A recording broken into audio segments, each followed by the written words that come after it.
ফুলকপি আলু ভাজা হবে, আলু ফুলকপি রাত্রে রুটি ডিনার। কিন্তু কয়টা কাঁচা লঙ্কাও দিয়ে দিই। এটা ফুলকপি আলু কয়টা ব্যবস্থা করে রাখছিলাম, কয়টা বড়া হবে। তেল গরম হচ্ছে,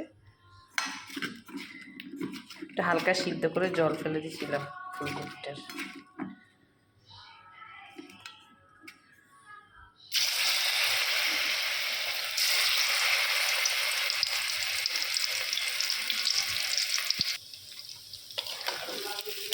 নুন লঙ্কা মিষ্টি দিয়ে দেখালাম না,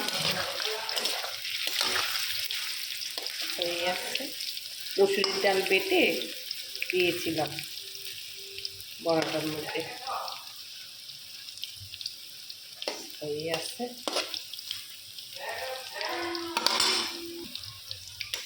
ফুলকপির পকোড়াগুলো হয়ে গেল, নামিয়ে দিচ্ছি।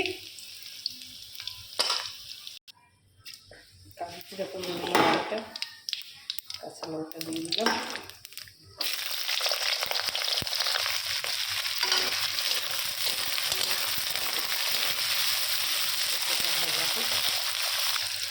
নুন দিয়ে দিচ্ছি।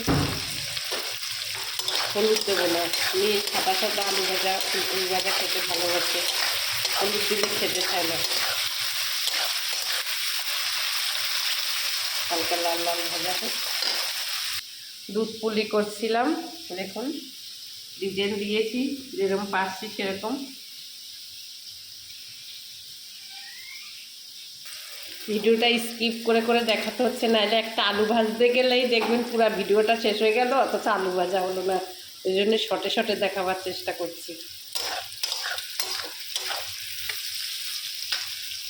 ফুলকপি আলু ভাজাটা হয়ে গেছে, নামিয়ে দেবো। আমার বোনের বাড়ির খাঁটি গরুর দুধ, আমাদের তো গরুর দুধ লাগে 12 মাস 30 দিন। দুধটা গরম করেছি, রাত্রেবেলা খেতে দুধ লাগবেই।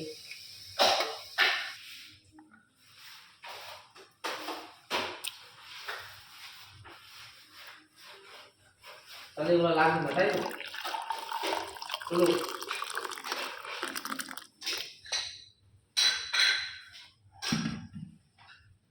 টুকটাক মোটামুটি সবই রেডি করেছি।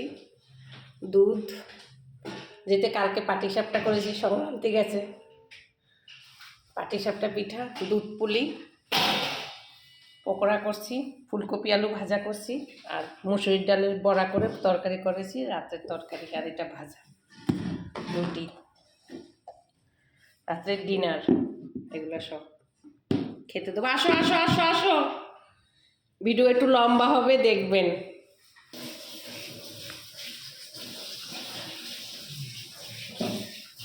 তিনটা রুটি দেবো, তিনটা রুটি বেশি খায় না। একটা হোক।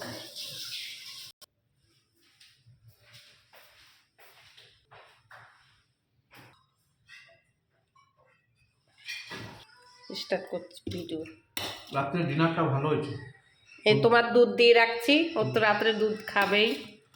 রুটি দিয়ে খায় না, এমনি চুমুক দিয়ে খায়। না না, আলু রান্না, আলু ফুলকপি ভাজা, এই না বড়াও করছি।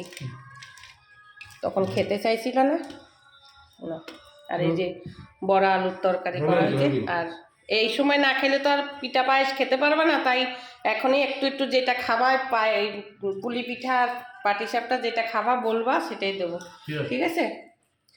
সবাই ভালো থাকবেন। প্রবাসী ভাইরা যে যেখান থেকে আমার ভিডিওগুলো দেখেন, একটু লাইক কমেন্ট শেয়ার করুন, একটু সাবস্ক্রাইব করবেন। আমি ঠিক করে ভিডিও ইউটিউবে দিতে পারছি না, যেটা আমি একটু অসুস্থ ছিলাম। এখন মোটামুটি চেষ্টা করছি দেওয়ার, তাও আমি কুলিয়ে উঠতে পারছি না। আমি ঠিক ভিডিও দেব, কখন কি ভিডিও দিচ্ছি ছাড়তে ঠিক করে পারছি না। আপনারা কেউ কিছু মনে করবেন না। আর যদি একটু ভালো লাগে একটু লাইক কমেন্ট শেয়ার করবেন, একটু সাবস্ক্রাইব করে দেবেন। আর সবাই ভালো থাকবেন প্রবাসী ভাইরা। রাখি, নমস্কার।